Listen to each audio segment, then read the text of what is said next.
제가 대우재단에서 과학기술의 미래라고 하는 그런 이제 프로젝트를 맡고 있는 책임자이기도 하고, 그리고 또 강연 시리즈의 이제 첫 주자이기도 하고요. 또 오늘 와주신 여러분들을 위해서 어떻게 보면 조금 더 전체적인 부분들도 함께 제가 얘기하고자 하는 주제하고도 연결해서 말씀드릴 것 같습니다. 오늘 여러분들에게 제가 드리는 질문은, 자연은 왜 복잡한가?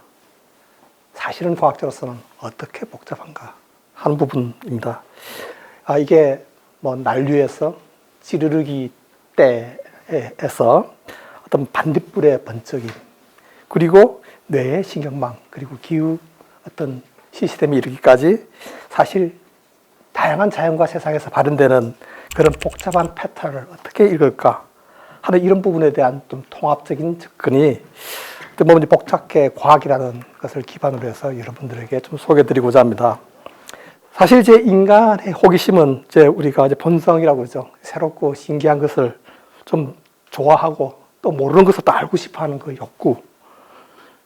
이게 이제 오래전 이제 아리스토텔레스 같은 철학자들도 이 호기심이야말로 인간을 인간답게 만드는 그런 것이라고, 특성이라고 했죠.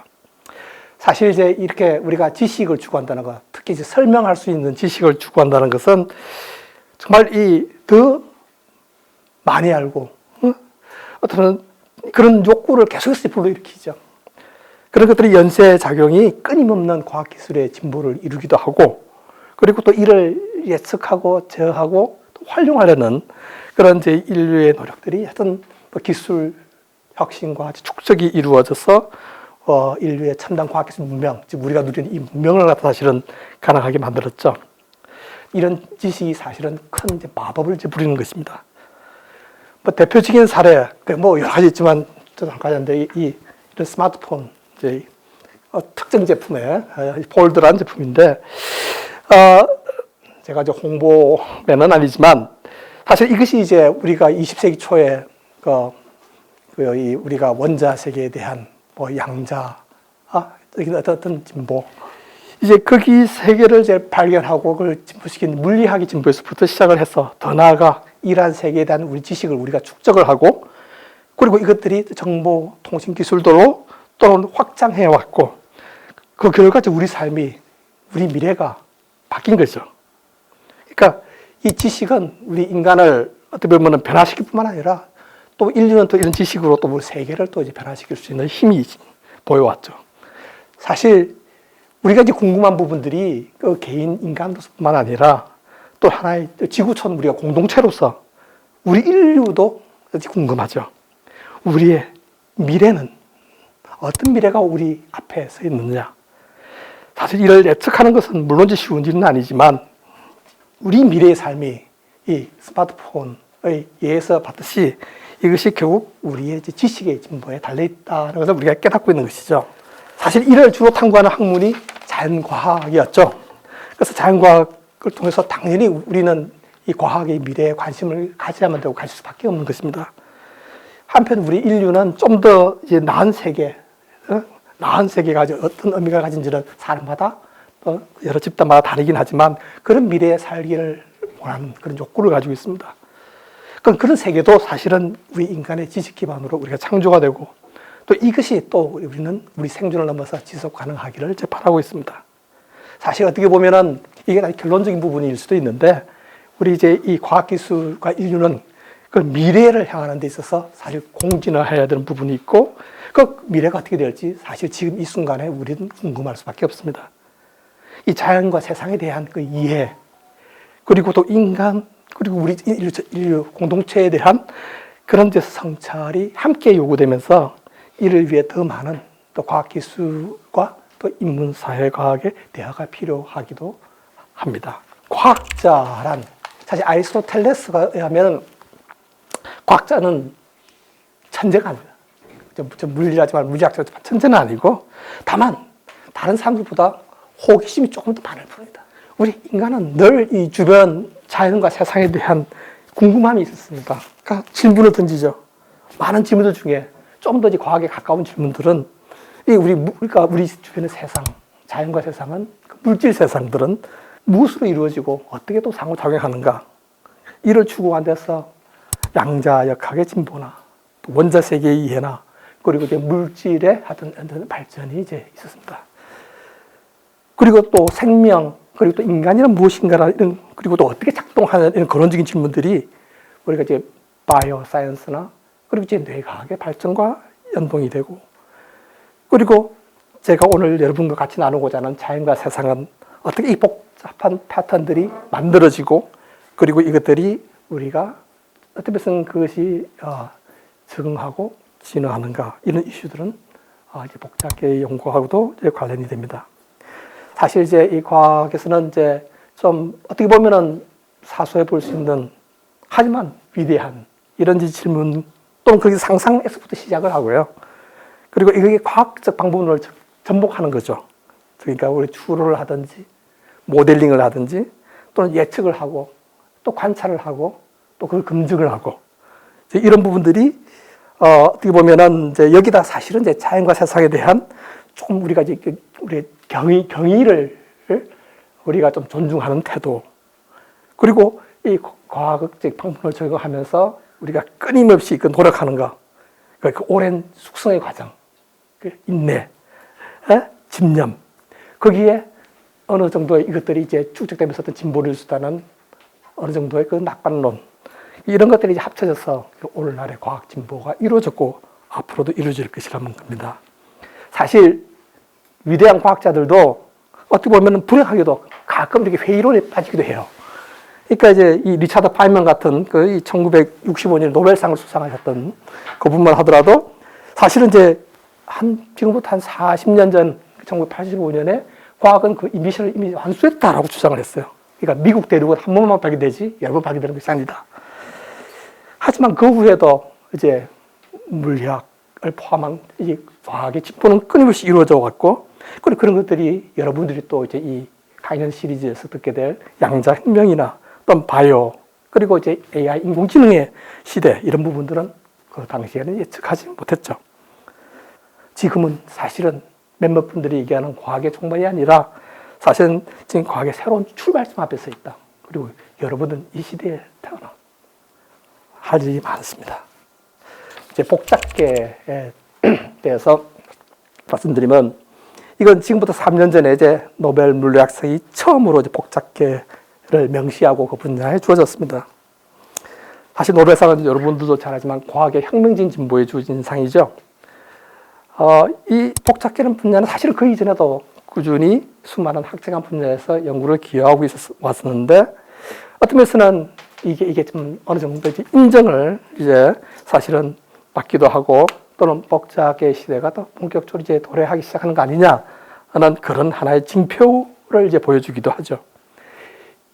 이 노벨상 상금의 반은 기후 모델링 분야의 선구자인 마나베 박사님, 그리고 이제 또 기후 변동성하고 또 인간의 활동을 연계한 그런 이제 하세만 박사님께 주어졌는데, 이분들은 이제 지구 기후의 좀 물리적인 모델을 만들어서 이 기후가 왜 그렇게 많이 변동성을 보이느냐, 또는 이것들 어떻게 정량적으로 분석하느냐, 이런 연구를 하셨고, 또는 우리 지금 진행되고 있는 글로벌 온난화라고 하는 것들이 그걸 예측을 한다는 것이 어떻게 신뢰도가 어떻게 되냐, 그 신뢰도가 어떻게 높이냐는 연구들을 하셨습니다.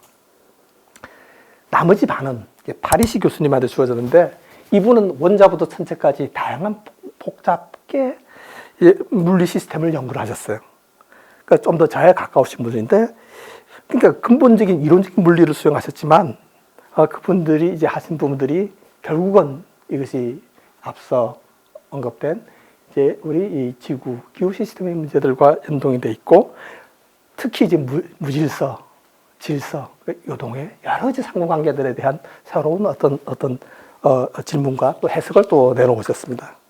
사실 그 자연의 이제 복잡성이라는 것은 그 수많은 수준에서 이렇게 흩어져 있는데, 여러분들도 아마 이건 이제 그 인터넷에서 많이 보셨을 수도 있는 그 Powers of 10이라는 그런 비디오입니다. 그러니까 실제적으로 여기에 이 공원에 누워 있는 한 사람을 시작을 해서 그것을 이제 10배씩 쭉 줌인을 하는 거죠. 확대를 해 나가면, 그러면 우리가 이 세포에서 또 분자, 또 분자에서 원자, 물리학에서 이제 핵, 소립자까지 쭉 이렇게 만물 구성하는 가장 기본적인 단위까지 내려가게 되죠. 엄청나게 작은 이제 미시 세계를 이제 보게 되는 것이죠. 좀 더 가까이 보면은 좀 더 미세하고도 좀 더 복잡한 구조들이 계속해서 이제 드러나게 되죠. 그 복잡한 이제 디테일 속에서 또 다양한 또 규칙이 또 질서가 생겨나기도 합니다. 사실 굉장히 멀리서 보게 되면 굉장히 복잡한 물체, 지구 같은 물체도 간단하게 보이기도 합니다. 하지만 또 그 안에 또 새로운 형태의 복잡성과 질서 구조가 뭐 은하의 패턴에서 나오기도 합니다. 사실 자연과 세상을 설명하려면은 어느 정도 수준에서 이렇게 적절하게 우리가 좀 무시하고 또 어느 정도 수준의 적에서 우리가 선택해서 이걸 설명을 시도해야 되는지 하는 것들을 정해야 되고, 사실은 지금 문제는 이 수많은 수준, 수많은 단계, 이 척도들이 또 어떻게 연결되어 있는지를 또 이해해야 되는 그런 문제가 이제 복잡계 과학의 문제와 연결되는 것입니다. 사실 기후 시스템으로 돌아가면 기후 시스템 문제가 그러합니다. 현재 우리가 살고 있는 지구 행성의 환경이 사실 굉장히 큰 복합적인 위협에 놓여 있다고 그러죠. 그런데 그 중에 이제 하나가 이제 우리 기후의 극한 변화들인데, 사실 여기에 따라서 어떤 무슨 기상 뭐 이변이라든지 극심한 어떤 기상 재난들이 이제 발생하기도 하고, 그 자체 이제 변동성이 커진 부분들이 이 지구의 지속 가능성에 대한 큰 위협이 되기도 하죠.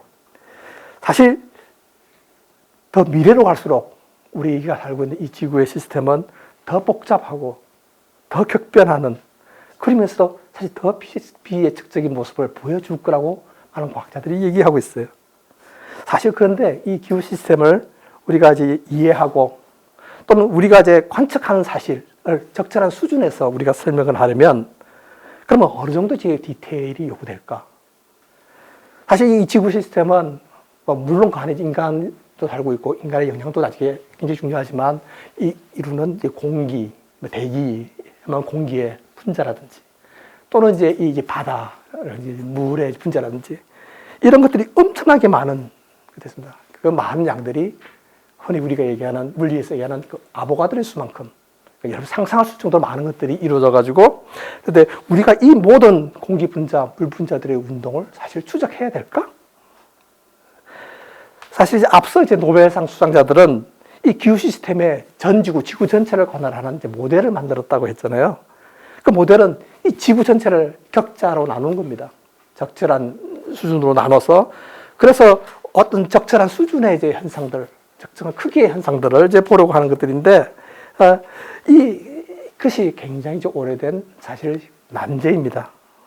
앞서 이제 얘기했듯이 이 파리시 교수님은 사실 그런 이제 문제들을 이분들은 전형적인 이론 물리학자셨죠. 통계 물리학이라는 전통적인 물리 분야에서 시작을 해서 기존의 물리학을 뛰어넘는 새로운 어떤 이제 복잡계 연구의 패러다임을 여신 분인데, 이분은 이제 처음에는 막 기묘한 어떤 그 자성, 우리가 이런 자석의 성질을 가지는 그런 금속 화금에 꽂혔었죠. 이게 수많은 그 자석을 이루는 원자들의 우리가 스핀이라고 부르는 있는데, 그것들이 이제 무질서하게 흩어져 있다가 그것이 실제로 한 방향으로 배열이 되게 되면 자성을 띠게 됩니다. 마치 이것은 이제 물에서 이제 얼음이 되는 그런 이제 상전이라고 부르는 이제 이 물리학적 현상인데, 사실 이렇게 이 스핀들이 이제 물이나 얼음 같은 상태가 아닌 여기 이제 유리와 속에서 이제 분자들은 굉장히 이제 무질서하고 무정형한 모습을 띠고 이제 있는 그런 것들을 굉장히 이제 기술적인 단어로 이제 스핀 글라스라고 부르는데, 이제 그런 이제 것들은 문제가 상당히 간단해 보이지만 굉장히 엄청난 복잡성을 가지는 이제 문제입니다. 그런 부분을 이제 모델을 둬서 연구를 하시기도 하고, 또 이 파리시 교수님은 제 오른쪽에 보이는 그림처럼 그러니까 호기심 기반으로 흥미로 다양한 복잡의 사례를 연구하는데, 그 중에 하나가 바로 영국에 보면은 환 호수에 찌르레기들이 때를 지어서 이제 비행을 하는데 그 문제를 연구하셨어요. 사실 이들이 이제 무리를 지어서 비행을 하는데 이 비행의 패턴이 변화무쌍하다는 것입니다. 사실 이제 이들을 연구하는 방법이 전통적으로 이제 물리학에서 많이 연구했던 우리가 상전의 문제, 그리고 어떻게 하면 그 어떤 경계가 성장하는가 하는 성장 모델에 연결이 되고, 또 그것이 또 어떻게 보면 신경과학이나 또는 기계학습 등의 또 첨단의 어떤 이슈에 또 학시관으로 확장되기도 하고, 그러니까 이러한 측면들이 이제 이 분이 노벨상을 수상하게 된 이유가 됩니다.